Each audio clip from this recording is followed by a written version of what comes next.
सभी मित्रों को गुड मॉर्निंग। आपका अपने चैनल के ऊपर स्वागत है। तो आज हम बात करेंगे प्रशासनिक विधि के बारे में। और प्रशासनिक विधि में हम बात कर रहे थे जो रीट होती हैं उनके बारे में। तो बंदी प्रत्यक्षीकरण की हमने जो पहले जो रीट जो थी वो देख ली थी। आज हम जिस पर बात करेंगे वो है उत्प्रेक्षण।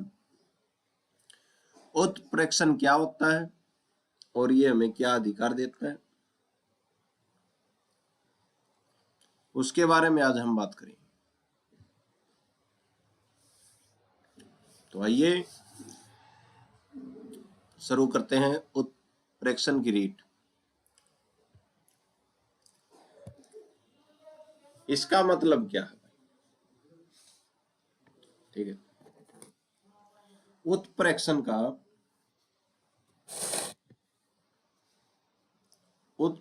का शाब्दिक अर्थ जो होता है वह पूर्णतः सूचित करना या प्रमाणित करना। तो उत्प्रेक्षण का जो शाब्दिक अर्थ जो है वो है पूर्णतः सूचित करना या प्रमाणित करना। जब ऊपर की अदालत को लगता है कि नीचे की अदालत या किसी सरकारी विभाग ने अपने फैसले में कोई बड़ी गलती की है तो वह कहती है कि अपना रिकॉर्ड हमें भेजो, हम इसे चेक करेंगे। ठीक है भाई। तो उत्प्रेक्षण का मतलब है पूर्णतः सूचित करना या प्रमाणित करना। जब ऊपर की अदालत को लगता है कि नीचे की अदालत या किसी सरकारी विभाग ने अपने फैसले में बड़ी गलती की है तो वह कहती है कि अपना रिकॉर्ड हमें भेजो, ठीक है, हम इसे चेक करेंगे। यह कब जारी की जाती है? यह रीट तब जारी होती है जब कोई निचली अदालत या अधिकारी औकात से बाहर काम करे, अपनी शक्ति का उल्लंघन करके फैसला सुना दे। ठीक है। तो उत्प्रेक्षण जो है कि रीट कब जारी की जाती है? जब कोई अधिकारी या निचली अदालत अपनी औकात से बाहर काम करी, अपने क्षेत्र अधिकार से बाहर काम करके कोई फैसला सुना दे। ठीक है। तो तब जारी की जाती है कौन सी रीट? उत्प्रेक्षण की रीट। नियम तोड़े, ठीक है, प्राकृतिक न्याय के सिद्धांत को न माने, जैसे किसी का पक्ष सुने बिना सजा सुना देना। यानी कि अदालत जो है अगर एक पक्ष को सुन ले, दूसरे पक्ष को सुने ही नहीं, तो उसके खिलाफ हम उत्प्रेक्षण की क्या है रीट दायर कर सकते हैं, जो हाई कोर्ट में और सुप्रीम कोर्ट में दायर की जाती है। हाई कोर्ट में अनुच्छेद 226 और सुप्रीम कोर्ट में अनुच्छेद 32 के तहत। ठीक है। अब साफ गलती, फैसले में कानून की ऐसी गलती हो जो रिकॉर्ड देखते ही साफ पता चले। ठीक है। तब भी क्या की जाती है? उत्प्रेक्षण की रीट दायर की जाती है। ठीक है। आगे बात करते हैं, यह क्या काम करती है? तो यह क्या काम करती है भाई? उत्प्रेक्षण की रीट क्या काम करती है? फैसले को रद्द करना। यह फैसले को रद्द कर सकती है। अगर ऊपरी अदालत को गलती मिलती है, कोई फैसला सुना दिया और उसमें गलती मिलती है, एक पक्ष को सुन लिया एक को नहीं सुना, तो उत्प्रेक्षण की रीट दायर कर दी। ठीक है। तो अगर ऊपरी अदालत को ये लगता है कि फैसला गलत है तो वह निचली अदालत के उस गलत फैसले को रद्द कर सकती है, कवेश कर सकती है, यानी रद्द कर सकती है उस फैसले। सिर्फ सुधार, अपील नहीं। ध्यान रहे यह अपील नहीं है। ठीक है। बड़ी अदालत इसमें यह देखती है कि फैसला आपके पक्ष में है या नहीं, बल्कि यह देखती है कि फैसला लेने का तरीका कानूनी रूप से सही था या नहीं। तो इसमें अपील नहीं होती। बड़ी अदालत ये नहीं देखती कि फैसला आपके पक्ष में है या नहीं, बल्कि ये देखती है फैसला जो है कानून के रूप से सही था या नहीं। अगर नहीं था तो उत्प्रेक्षण की जो रीट जो है वो प्रभावी हो जाए। प्रशासनिक कार्यों पर लागू, पहले सिर्फ ये अदालतों के लिए थी, कौन सी, उत्प्रेक्षण की, लेकिन अब यह सरकारी अफसरों और बोर्ड जैसे जो सिलेक्शन बोर्ड होते हैं पर भी क्या है लागू होती है। अगर कोई सिलेक्शन बोर्ड भी ऐसा काम करता है तो कोई सरकारी अधिकारी भी ये कोई काम गलत काम करता है, एक पक्ष को सुन लेता है दूसरे को नहीं सुनता, तो भी क्या है उत्प्रेक्षण की रीट दायर की जा सकती है। अगर कोई अधिकारी अपने अधिकारों का गलत इस्तेमाल करके आपके सिविल अधिकारों को नुकसान पहुंचाता है तो उसके खिलाफ यह रीट लाई जा सकती है। ठीक है, उदाहरण देखते हैं। मान लीजिए एक छोटे शहर की कोर्ट ने किसी ऐसे मामले में सजा सुना दी जो उसके अधिकार क्षेत्र में आता ही नहीं था। ठीक है, ऐसे में हाईकोर्ट उत्प्रेक्षण रीट जारी करके उस केस की फाइल अपने पास मंगवाएगा और उस गलत फैसले को क्या कर देगा, खत्म कर देगा। ठीक है, छोटे शहर की कोर्ट थी, ठीक है, और कोई ऐसा मामले में सजा सुना दी जो उसके अधिकार क्षेत्र में आता ही नहीं था, तो हाईकोर्ट बोलेगा हमारे पास लेके आओ फाइल। ठीक है, उत्प्रेक्षण रीट जारी करके और क्या फाइल को जो फैसला उसको खत्म कर देगा। आगे बात करते हैं, यह रीट किसके खिलाफ जारी की जाती है। सीधी बात है, तो किसके खिलाफ जारी की जाती है रीट। पुराने समय में यह केवल निचली अदालतों के लिए थी, लेकिन अब यह लगभग हर उस संस्था या व्यक्ति के लिए जारी हो सकती है जो कोई निर्णय लेता है। ठीक है, तो पहले तो ये अदालतों के लिए थी, लेकिन अब जो है निचली अदालतों के लिए थी, लेकिन अब क्या है, अब ये उस संस्था या व्यक्ति के खिलाफ जारी हो सकती है जो कोई निर्णय लेता है। सरकारी विभाग और अधिकारी, ठीक है, ये इसके क्षेत्र में आते हैं, इनके खिलाफ जारी होती है सरकारी विभाग और अधिकारी। अगर कोई अफसर गलत तरीके से फैसला सुनाई उसके खिलाफ जारी होती है। संवैधानिक संस्थाएं जैसे विधानमंडल या कार्यपालिका, इनके खिलाफ जारी होती है। कानून बॉडीज जैसे नगर निगम या कोई सरकारी बोर्ड में, इनके खिलाफ होती है। प्राइवेट संस्थाएं, यहां तक कि कंपनियां और सहकारी समितियां भी इसके दायरे में आ सकती हैं। खास बात देखते हैं भाई, अब कोर्ट यह नहीं देखती कि काम न्यायिक है या प्रशासनिक। अगर काम गलत है और ऊपर बताए गए आधार, यानी कि ये जो आधार जो है, ठीक है, जो ऊपर बताए गए थे, ठीक है, तो ये जो आधार जो है जो ऊपर बताए गए थे और ये संस्थाएं जो है हैं, तो कानून जो कोर्ट ये नहीं देखती कि काम न्यायिक है या प्रशासनिक है। अगर काम गलत है और ऊपर बताए गए आधार जैसे अधिकारों का उल्लंघन मौजूद है तो रीट जारी हो जाएगी। मेन बात है, किसी के अधिकारों का उल्लंघन नहीं होना चाहिए। अगर अधिकारों का उल्लंघन होता है, कोई भी संस्था इनमें से करती है, तो उसके खिलाफ रीट जारी हो जाएगी। आगे बात करते हैं, इसके लिए कौन आवेदन कर सकता है। तो रीट जारी करने के लिए कौन आवेदन कर सकता है। संविधान में इसके लिए कोई सख्त लिस्ट नहीं दी गई है भाई, लेकिन नियम है भाई कि कौन जारी कर सकता है, कि कौन आवेदन कर सकता है, कौन आवेदन कर सकता है। एक तो पीड़ित व्यक्ति, जिस व्यक्ति के अधिकारों का नुकसान हुआ है या जो उस फैसले से सीधे तौर पर प्रभावित हुआ है, वही कोर्ट जा सकता है। तो सीधी बात, एक तो पीड़ित व्यक्ति जिसके अधिकारों को क्या हुआ, नुकसान हुआ। फिर एक अपवाद देखते हैं, सिर्फ बंदी प्रत्यक्षीकरण में कोई दूसरा व्यक्ति जैसे दोस्त या रिश्तेदार अर्जी दे सकते हैं। तो बंदी प्रत्यक्षीकरण में तो दे सकते हैं कि हमारा व्यक्ति कहाँ पे ले गया हो, लेकिन उत्प्रेक्षण रीट के लिए आमतौर पर पीड़ित का खुद का आना जरूरी है। ठीक है, तो यह अपवाद है। आगे बात करते हैं बदलाव। हालांकि अब व्यवस्थित व्यक्ति की परिभाषा बहुत बड़ी हो गई है। अगर किसी फैसले से समाज के किसी वर्ग का अधिकार छिन रहा है तो भी मामला कोर्ट जा सकता है। अगर किसी वर्ग के जो अधिकार छिन रहे हैं तो भी क्या है, मामला कोर्ट जा सकता है उत्प्रेक्षण में।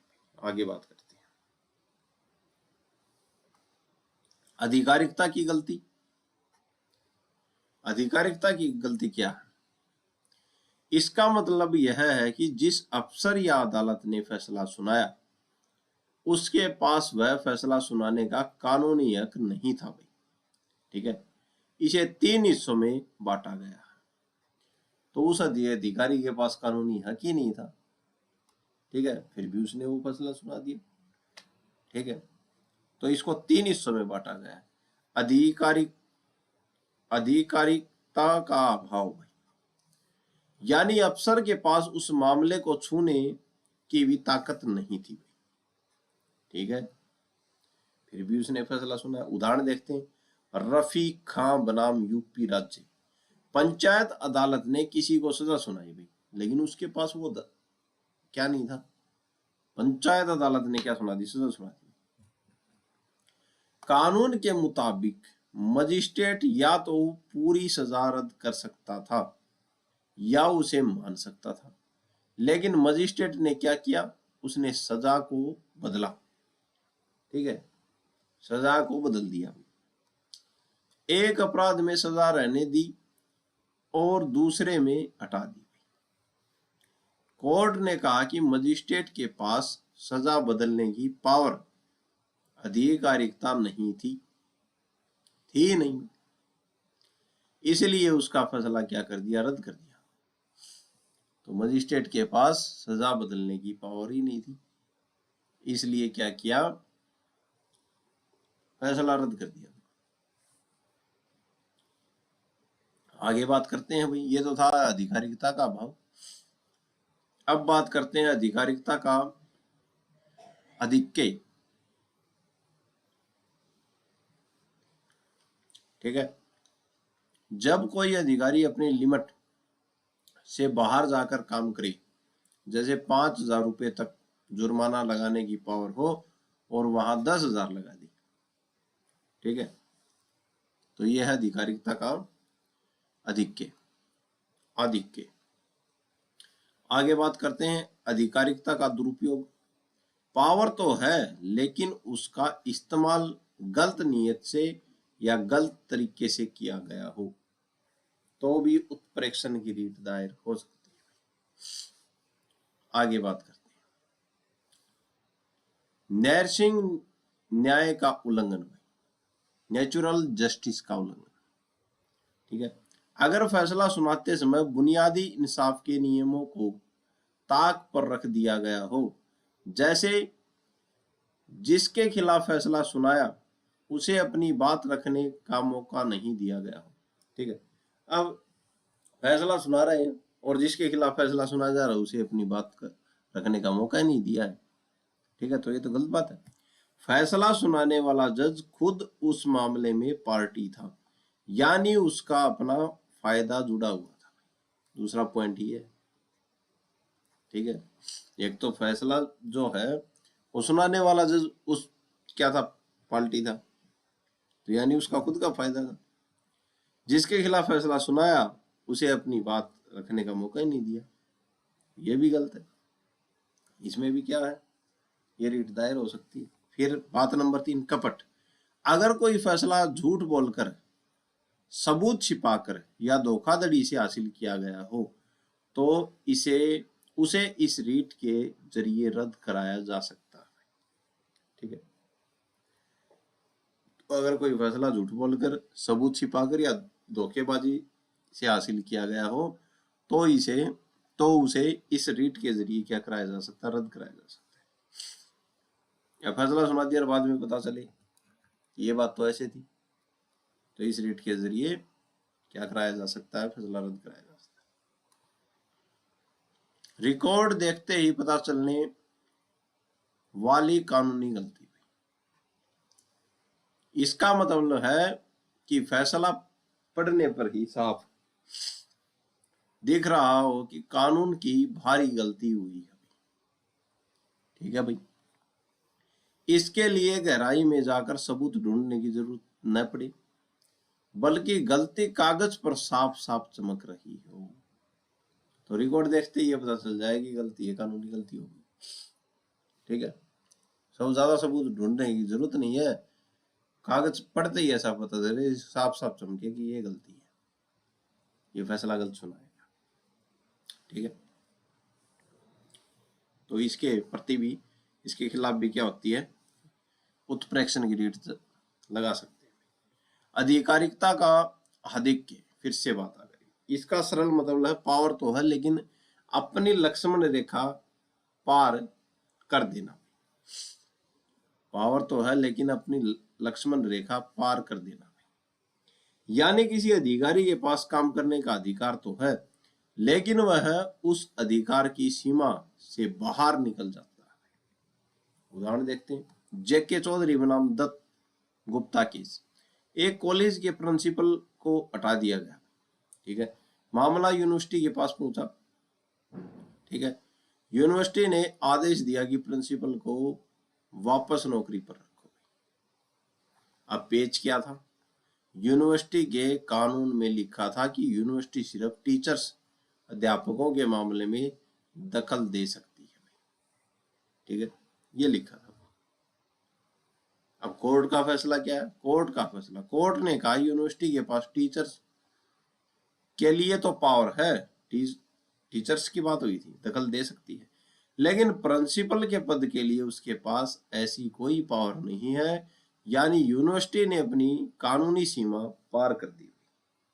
टीचर्स के लिए थी पावर, लेकिन जो प्रिंसिपल जो था उसके लिए नहीं थी, तो कानूनी सीमा क्या कर दी, पार कर दी। इसीलिए उनके आदेश को उत्प्रेक्षण रीट के जरिए रद्द कर दिया गया। किसके आदेश को, यूनिवर्सिटी के आदेश। ठीक है, तो ये मामला था जेके चौधरी बनाम दत्त गुप्ता केस में। आगे बात करते हैं। इस मामले में एक बार फिर से बता दें कि एक प्रिंसिपल था, प्रिंसिपल को हटा दिया गया, मामला यूनिवर्सिटी के पास, कॉलेज का प्रिंसिपल था, कॉलेज के प्रिंसिपल को हटा दिया गया और मामला कहाँ पे पहुंचा, यूनिवर्सिटी के पास पहुंचा। यूनिवर्सिटी ने आदेश दिया कि प्रिंसिपल को वापस नौकरी पर रखो। ठीक है, अब पेच क्या था, पेच ये था इसमें कि यूनिवर्सिटी के कानून में लिखा था कि यूनिवर्सिटी सिर्फ टीचर्स यानी कि अध्यापकों के मामले में दखल दे सकती है, प्रिंसिपल के मामले में नहीं। कोर्ट का फैसला क्या था, कोर्ट ने कहा कि यूनिवर्सिटी के पास टीचर्स के लिए तो पावर है लेकिन प्रिंसिपल के पद के लिए उसके पास ऐसी कोई पावर नहीं है, जहां यूनिवर्सिटी ने अपनी कानूनी सीमा पार कर दी, इसलिए उनके आदेश को उत्प्रेक्षण रीट के जरिए रद्द कर दिया गया। ठीक है, आगे बात करते हैं। आधिकारिकता का दुरुपयोग।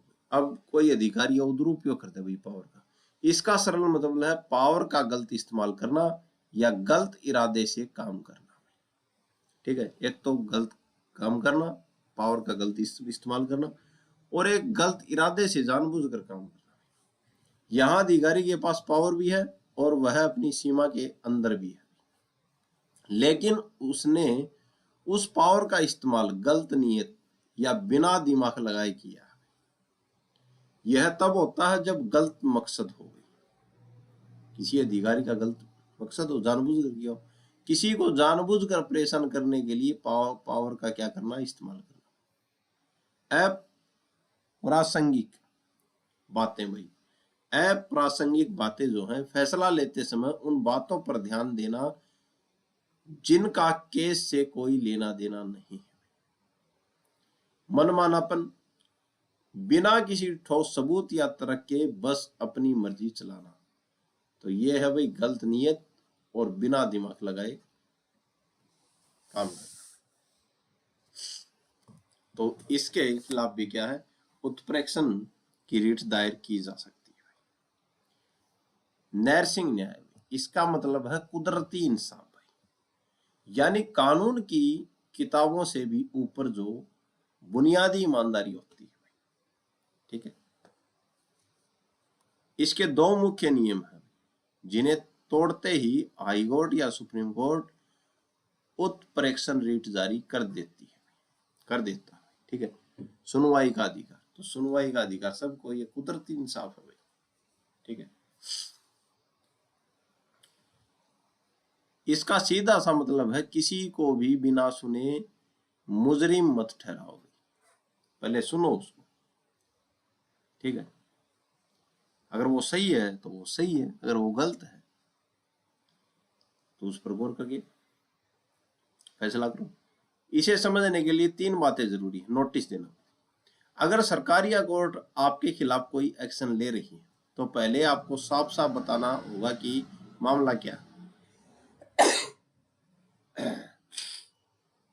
सॉरी, तो सरकार है या कोई कोर्ट आपके खिलाफ एक्शन ले रही है तो मामले के बारे में साफ साफ बताना होगा कि ये मामला, इस मामले में हम आपके खिलाफ कार्रवाई कर रहे हैं।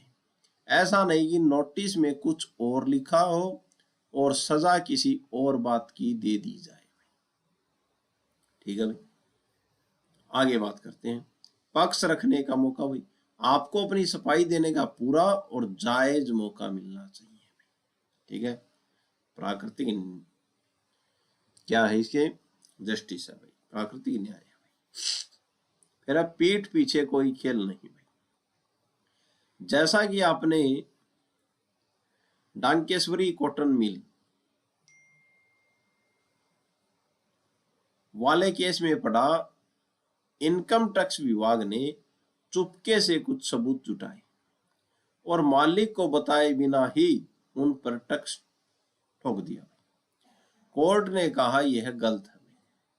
अगर आप किसी के खिलाफ सबूत इस्तेमाल कर रहे हैं तो उसे दिखाओ ताकि वो अपनी सफाई दे सके। ठीक है, यह नहीं कि चुपके से सबूत जुटाए और एक्शन कर दिया सीधा, ऐसा नहीं है।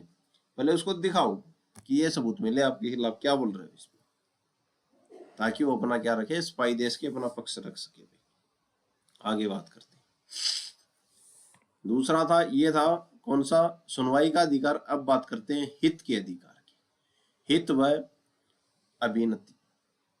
ठीक है, इसका मतलब है फैसला सुनाने वाला निष्पक्ष होना चाहिए। हित एवं अभिन्नति,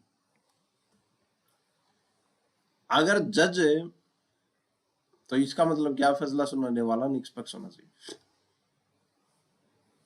अगर जज का उस केस में अपना कोई फायदा जुड़ा है, जैसे पैसा या रिश्तेदारी, तो वह फैसला नहीं सुना सकता। ठीक है भाई, तो फैसला सुनाने वाला निष्पक्ष होना चाहिए। जज का उस केस से अपना फायदा या रिश्तेदारी नहीं जुड़ी होनी चाहिए। ठीक है, न्याय सिर्फ होना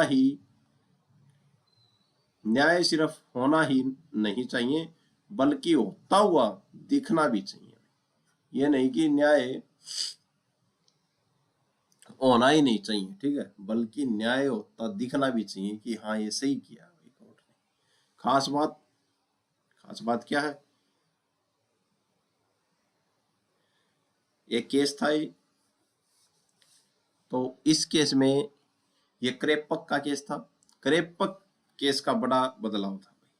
पहले लोग सोचते थे कि नैरसिंह न्याय, प्राकृतिक न्याय सिर्फ अदालतों के लिए है। ठीक है, बल्कि ये क्रेपक बनाम भारत संघ मामले में कोर्ट ने साफ कर दिया। जो क्रेपक का मामला था, क्रेपक बनाम भारत संघ, इस मामले में कोर्ट ने साफ कर दिया। क्या कहा, चाहे वह कोई सरकारी अफसर हो या सिलेक्शन बोर्ड, अगर उनका फैसला किसी की नौकरी या हक को प्रभावित कर रहा है तो उन्हें प्राकृतिक न्याय का पालन करना ही पड़ेगा।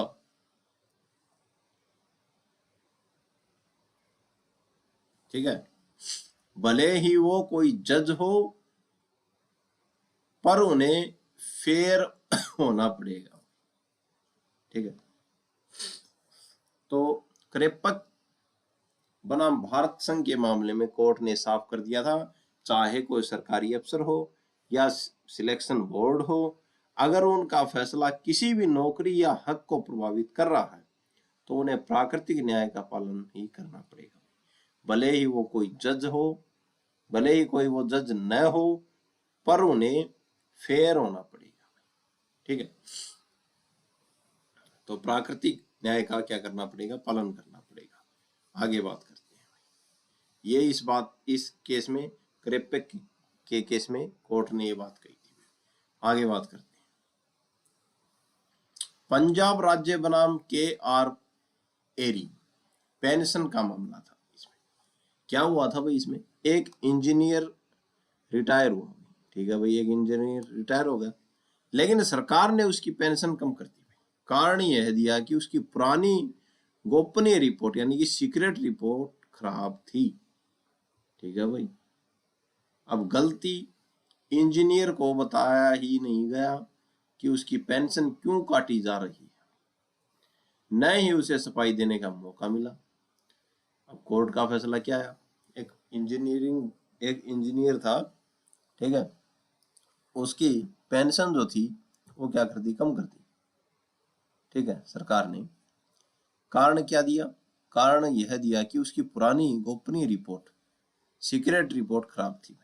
ठीक है, अब गलती की क्या हुई, इंजीनियर को बताया ही नहीं गया कि उसकी पेंशन क्यों काटी जा रही है, न ही उसको सफाई देने का मौका मिला। अब कोर्ट ने क्या फैसला दिया इस पे, कोर्ट ने कहा कि पेंशन कोई खैरात नहीं है, हक है वही उसका, पेंशन कोई खैरात नहीं दे रहे आप, हक है उसका।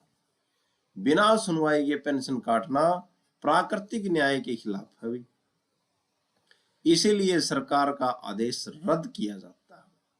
पंजाब राज्य बनाम KR एरी के मामले में ये बात कही थी कोर्ट ने।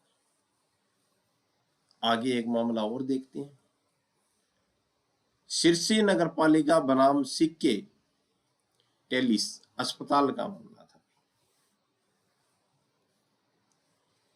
फेंसिल टेलिस, तो सिरसी नगर पालिका बनाम सिक्के फेंसिल टेलिस अस्पताल का मामला था। क्या हुआ था भाई, एक अस्पताल के कर्मचारी पर आरोप लगा कि उसकी लापरवाही से एक मरीज की मौत हो गई। तो अस्पताल था, अस्पताल के कर्मचारी पे आरोप लगा कि लापरवाही करने से एक मरीज की मौत हो गई। नगर पालिका ने आओ देखा न ताओ कर्मचारी को सीधा नौकरी से निकाल दिया। ठीक है भाई, गलती क्या की, गलती क्या थी अब इसमें, सजा देने से पहले यह नहीं पूछा गया कि तुम्हें क्या कहना है, पक्ष ने रखने दिया, वैसे ही निकाल दिया उसको। या क्या वाकई तुम्हारी गलती थी, क्या वाकई में उस व्यक्ति की गलती थी।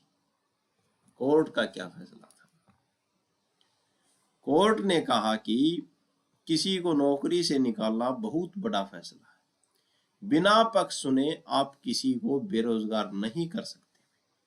आदेश को उत्प्रेक्षण रीट के जरिए खत्म कर दिया गया, रद्द कर दिया गया।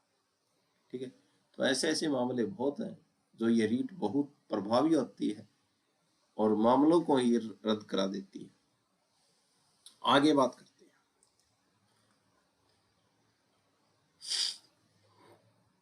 आगे एक और केस है,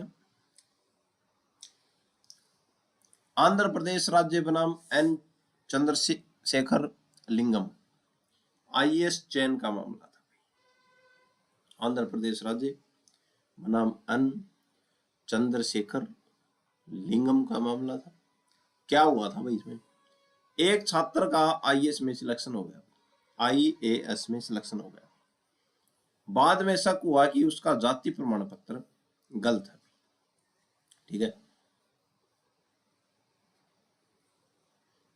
कमिश्नर ने जांच की और उसका सर्टिफिकेट रद्द कर दिया।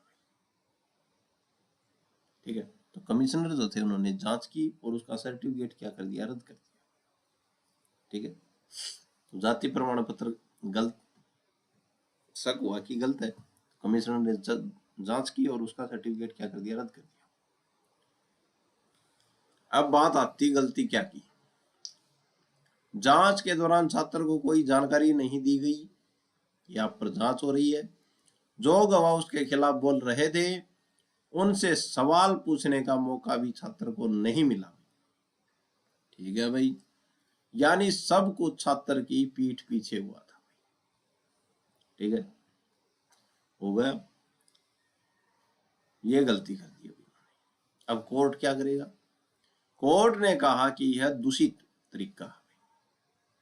ठीक है, जब तक आप आरोपी के सामने गवाहों से बात नहीं करते और उसे सूचना नहीं देते, तब तक आपका फैसला कानूनन गलत है। ये बात कोर्ट ने इस मामले में कही। ठीक है, इनका सबका निचोड़ क्या है, इन तीनों केसों से यह साबित होता है कि सरकारी मशीनरी को 3 सुनहरे नियमों का पालन करना ही होगा। कौन कौन सा, एक तो सूचना देना, कार्रवाई से पहले व्यक्ति को बताओ कि उस पर क्या आरोप है, उपस्थित होना, गवाहों के बयान व्यक्ति के सामने होने चाहिए, पीठ पीछे नहीं, सफाई, उसे अपना पक्ष रखने का पूरा मौका मिलना चाहिए। इन 3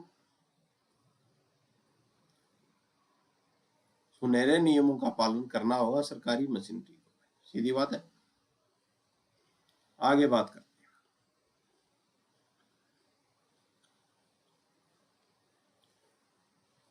पक्षपात के विरुद्ध नियम।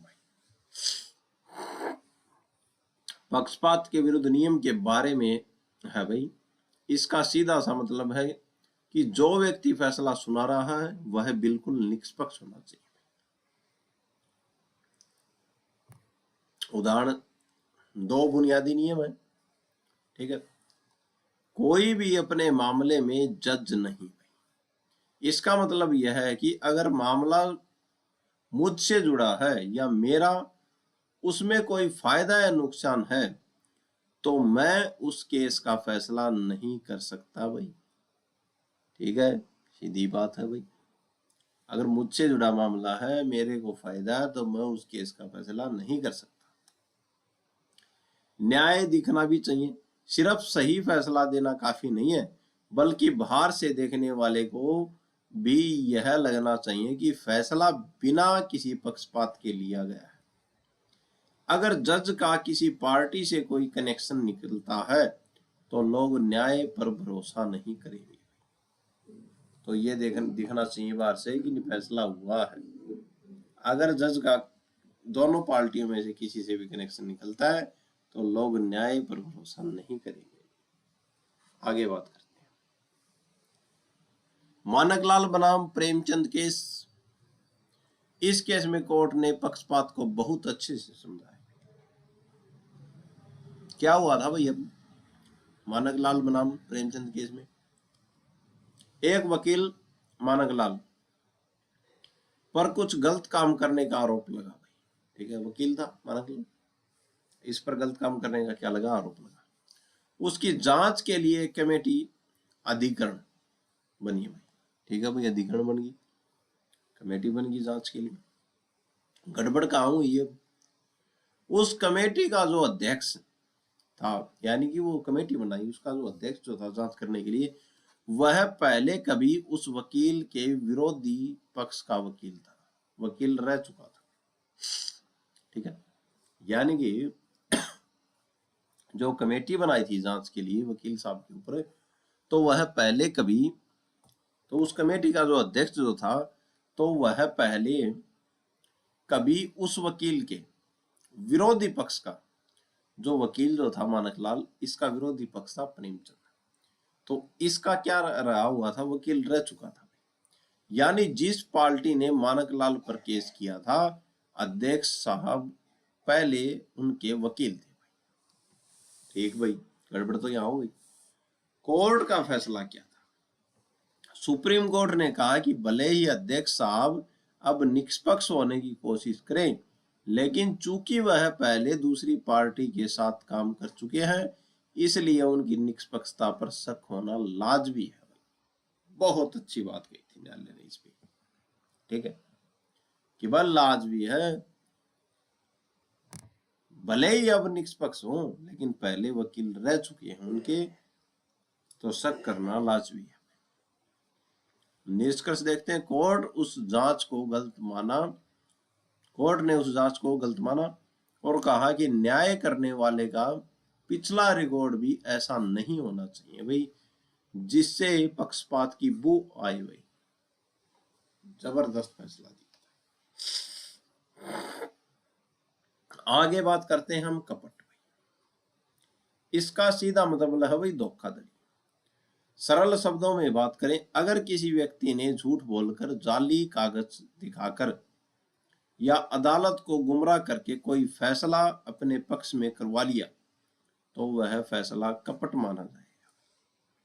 खास बात देखते हैं, भारत में अभी तक ऐसा कोई मशहूर केस नहीं हुआ है जहां सिर्फ इसी आधार पर रीट जारी हुई हो, लेकिन कानून की किताब में यह साफ लिखा है कि धोखा देकर हासिल किया गया इंसाफ नहीं होता। अगर कोई ऐसा मामला आता है तो कोर्ट उस फैसले को उत्प्रेक्षण से तुरंत रद्द कर देगा। ठीक है, आगे बात करते हैं। अभिलेख को देखने से ही प्रकट विधि की गलती। ठीक है, इसे समझना थोड़ा रोचक है। इसका मतलब है ऐसी कानूनी गलती जो कागज देखते ही साफ चमक रही है कि ये गलती है। इसे इन साफ तीन बातों से समझते हैं। साफ देखने वाली गलती, ऐसी गलती जिसे साबित करने के लिए घंटों बहस या गवाहों की जरूरत न पड़े, बस फैसला पढ़ते ही जज को लग जाए, अरे यह तो कानून का सीधा सीधा उल्लंघन हुआ। तो यह है कि कागज को देखते ही पता चले कि साफ साफ क्या गलती है, कागज में कानूनी क्या गलती, तथ्य क्या है, तथ्य बनाम कानून। तथ्य बनाम कानून क्या है? उत्प्रेक्षण रीट तथ्यों की गलती है, जैसे गवाह सच बोल रहा था या झूठ में, को सुधारने के लिए नहीं है।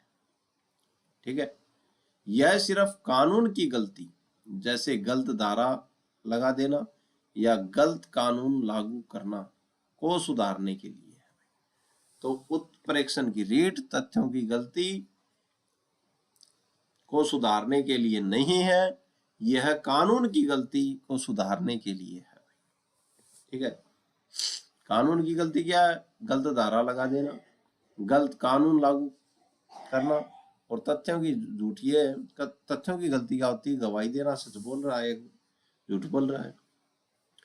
तो जो उत्प्रेक्षण जो रीट जो है वो कानून की गलती को सुधारने के लिए है, अपील नहीं है।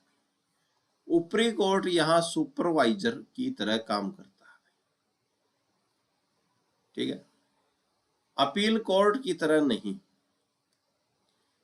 वह यह नहीं देखता कि फैसला आपके पक्ष में है या नहीं, वह बस यह देखता है कि यह कानून का पालन सही हुआ है। ठीक है, तो अपील नहीं है भाई, ये ऊपरी कोर्ट यह देखता है कि ये नहीं देखता कि फैसला आपके पक्ष में है या नहीं है, ये देखता है कि कानून का पालन हुआ है या नहीं। अगर कानून का पालन उस केस में नहीं हुआ है तो वो रद्द कर देगा। ठीक है, मान लीजिए किसी ट्रिब्यूनल ने एक ऐसा फैसला सुनाया जो उस समय के किसी पुराने कानून पर आधारित था, जो अब बदल चुका है। यहां साफ दिख रहा है कि विधि की गलती हुई है, ऐसे में कोर्ट रीट जारी कर देगा। ठीक है,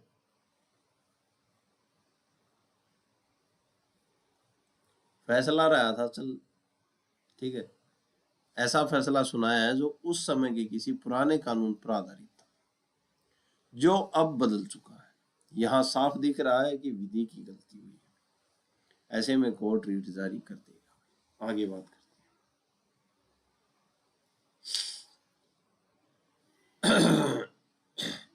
पूरे उत्प्रेक्षण का एक आसान चार्ट देते हैं। ठीक है, उत्प्रेक्षण का एक आसान चार्ट है। आधार क्या है, क्या चेक किया जाता है? आधिकारिकता की गलती। क्या अधिकारी के पास यह फैसला लेने की पावर थी? ठीक है, अगर पावर नहीं थी तो केस रद्द कर दिया जाएगा उत्प्रेक्षण के द्वारा। प्राकृतिक न्याय, क्या दूसरे पक्ष को सुना गया? क्या जज निष्पक्ष था? कपट, क्या धोखे से फैसला लिया गया? विधि की साफ गलती, क्या कागज देखते ही कोई कानूनी गलती नजर आ रही है? अगर ये बातें हैं तो क्या है, उत्प्रेक्षण रीट जो है अपना काम कर देती है, फैसले को रद्द कर देती है। आगे हम बात करते हैं, आगे केस हैं, केस के बारे में देखते हैं। सैयद याकूब बनाम राधा कृष्णन, तथ्य वर्सेस कानून की बात हो रही है इस केस में, और उत्प्रेक्षण कानून पर ज्यादा जोर देगा, कानून गलत है या सही है। अक्सर लोग सोचते हैं कि अगर निचली अदालत ने किसी गवाह की बात नहीं मानी या सबूत को नजरअंदाज कर दिया तो यह गलती है, लेकिन सुप्रीम कोर्ट ने इस केस में साफ किया। ठीक है, अक्सर लोग सोचते हैं कि अगर निचली अदालत ने किसी गवाह की बात नहीं मानी या सबूत को नजरअंदाज कर दिया तो यह गलती है, लेकिन सुप्रीम कोर्ट ने इस केस में साफ किया तथ्य की गलती। ठीक है, अगर निचली अदालत ने सबूत को समझने में गलती की है, जैसे किसे सच मानना चाहिए था किसे नहीं, किसे सच मानना चाहिए था किसे नहीं हुई, तो हाई कोर्ट इसमें दखल नहीं देगा, भले ही वह गलती गंभीर ही क्यों ना हो। तो तथ्य की गलती है, इसमें हाई कोर्ट दखल नहीं देगा। विधि की गलती देखते हैं हम। अगर अदालत ने कानून ही गलत लागू कर दिया और वह गलती फाइल देखते ही साफ नजर आ रही है, तभी उत्प्रेक्षण रीट जारी हो। ठीक है, तो तथ्य की गलती है, तथ्यों की गलती पे हाई कोर्ट इसमें दखल नहीं देगा, भले ही वह गलती गंभीर ही क्यों ना। लेकिन अगर विधि की गलती है तो हाई कोर्ट इसमें दखल जरूर देगा। अगर जज साहब कहें कि 2 + 2 5 होता है, तो यह साफ दिखने वाली गलती है। लेकिन अगर जज यह तय करे कि गवाह नंबर 1 सच बोल रहा है या गवाह नंबर 2, तो यह तथ्य का मामला है भाई, इसमें बड़ी अदालत दखल नहीं देगी। ठीक है, आगे हम बात करते हैं पेरी एंड कंपनी बनाम पीसी पाल, अपील वर्सेस रीट। ठीक है, तो पेरी एंड कंपनी बनाम पीसी पाल, अपील वर्सेस रीट, अपील और रीट के बारे में ये केस था। इस केस में कोर्ट ने एक बहुत बड़ी बात कही, रीट अपील का शॉर्टकट नहीं है। रीट जो है वो अपील का शॉर्टकट नहीं है भाई। अधिकारिकता का सम्मान भी, कोर्ट ने कहा कि अगर किसी अधिकारी या निचली अदालत को फैसला सुनाने का अधिकार है तो उसे गलत फैसला सुनाने का भी उतना ही अधिकार है जितना सही फैसला सुनाने का। ठीक है, अब अपील नहीं भाई, अगर कानून ने उस फैसले के खिलाफ अपील का रास्ता नहीं दिया तो आप रीट के जरिए दोबारा सबूत पेश नहीं कर सकते। ठीक है, अगर हाई कोर्ट फिर से गवाहों को सुनने लगे तो वह रीट नहीं बल्कि छिपे हुए तौर पर अपील बन जाएगी। ठीक है, तो अधिकारिकता का सम्मान, कोर्ट ने कहा कि अगर किसी अधिकारी या निचली अदालत को फैसला सुनाने का अधिकार है, अधिकार है भाई, क्षेत्र अधिकार से बाहर नहीं है, तो उसे गलत फैसला सुनाने का भी उतना ही अधिकार है जितना सही फैसला सुनाने का। ठीक है, अब अपील नहीं है भाई, अपील नहीं होगी भाई इसके खिलाफ। अगर कानून ने उस फैसले के खिलाफ अपील का रास्ता नहीं दिया है, अगर अपील का रास्ता दिया है तो ठीक है, अगर अपील का रास्ता नहीं दिया है तो आप रीट के जरिए दोबारा सबूत पेश नहीं कर सकते। अगर हाईकोर्ट फिर से गवाहों को सुनने लगे तो वह रीट नहीं बल्कि छिपे हुए तौर पर अपील बन जाएगी, अपील बन जाएगी। सिर्फ रद्द करना, नया फैसला नहीं। उत्प्रेक्षण रीट का काम सिर्फ गलत आदेश को फाड़कर फेंकना है। ठीक है, फाड़कर फेंकना है। हाई कोर्ट अपनी तरफ से यह नहीं कहेगा कि अब यह नया फैसला मानो, वह सिर्फ गलत फैसले को खत्म करेगा। ठीक है, तो वह गलत फैसले को खत्म करेगा, ये नहीं कहेगा कि नए फैसले को मानो। ठीक है, उत्प्रेक्षण। तो ये आज हमने बात की उत्प्रेक्षण रीट की। आशा आपको समझ में आया होगा। और जहां तक चैनल को ज्यादा से ज्यादा संख्या में पहुंचाने की कोशिश करें, चैनल को लाइक करें, सब्सक्राइब करें, शेयर करें। आज के लिए इतना ही, धन्यवाद। ऐसे ही हम छोटे छोटे टॉपिक पर वीडियो लाते रहेंगे जो सीधा सीधा एग्जाम में बनने की संभावना है। आज के लिए इतना ही, धन्यवाद।